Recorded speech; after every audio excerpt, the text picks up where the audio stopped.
It was a different sort of life, and it sticks in my memory quite vividly. I was knocked over a couple of times, mainly with shrapnel wounds to the lower body and to the back and head and face. That's part of contacts. You've got to be prepared to that. I'm not a religious person, but when I was hit with shrapnel in the face, part of my nose was, the tip of my nose was cut off and there was blood spurting back into my eyes, which blinded me. And I was praying to God that I wasn't blind.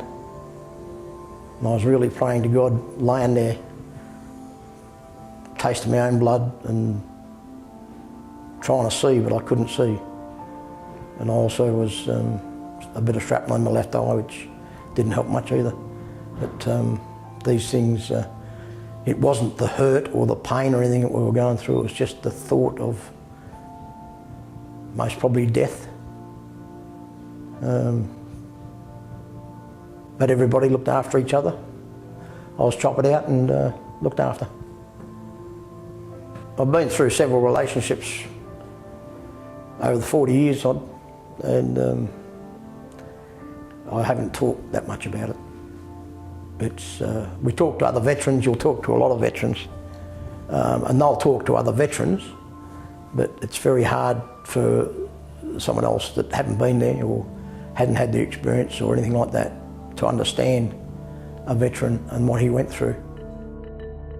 I was in one of the biggest battles in Vietnam, which was the Battle of Binh Ba, which we encountered a whole battalion of North Vietnamese who were dug in under the village of Binh Ba. And we were there for 4 nights and 5 days, and eventually we won that battle.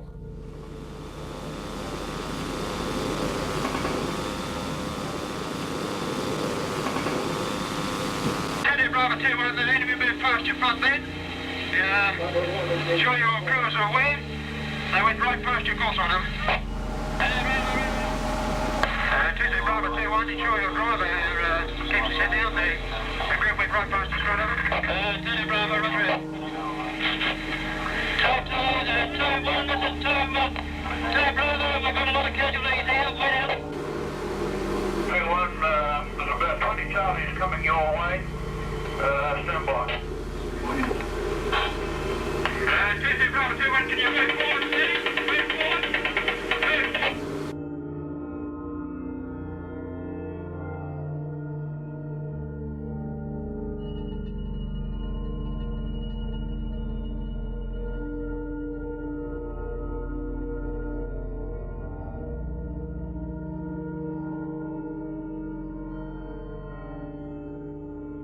Even when we're all together, a reunion or something, we don't talk about what happened over there, or we just talk about the good times, yeah.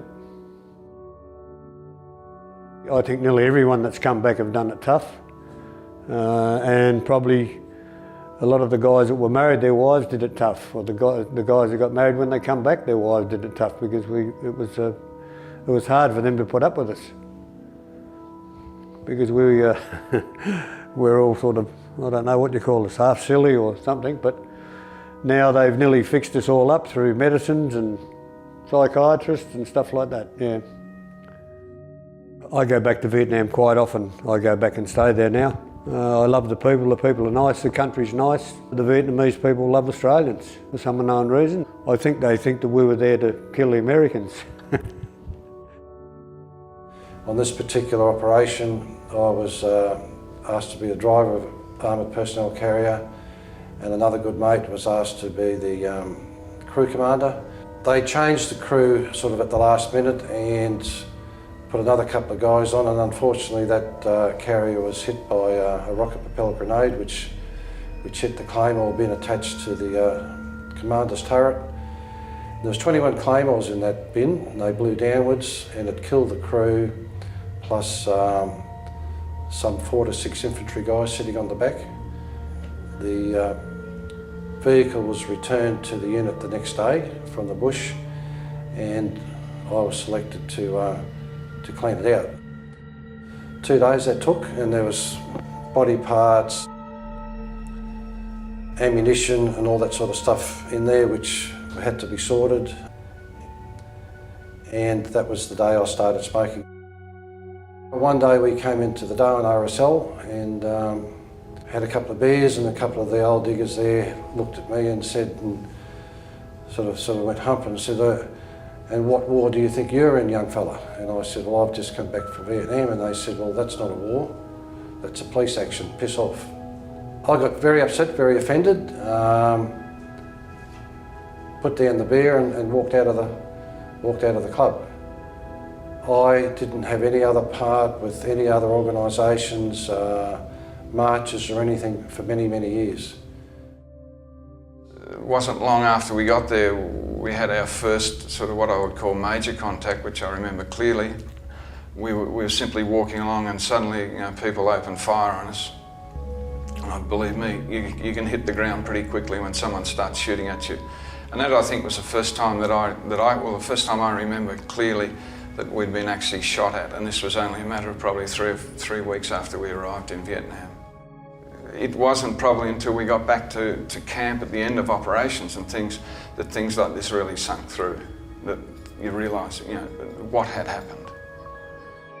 And I guess it's probably years later that you realise, how bad it was, in the sense that for these people who were dead, they weren't coming home, or they weren't going home. So that's the hard part. I try not to dwell on it or think about it too much, in that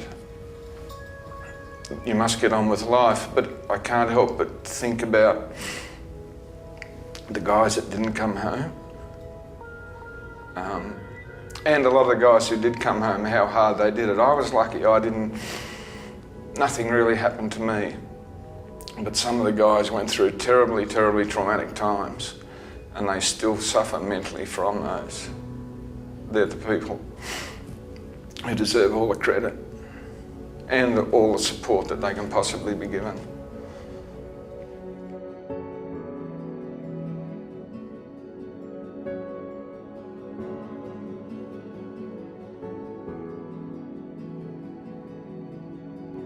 Being a soldier's wife is very challenging.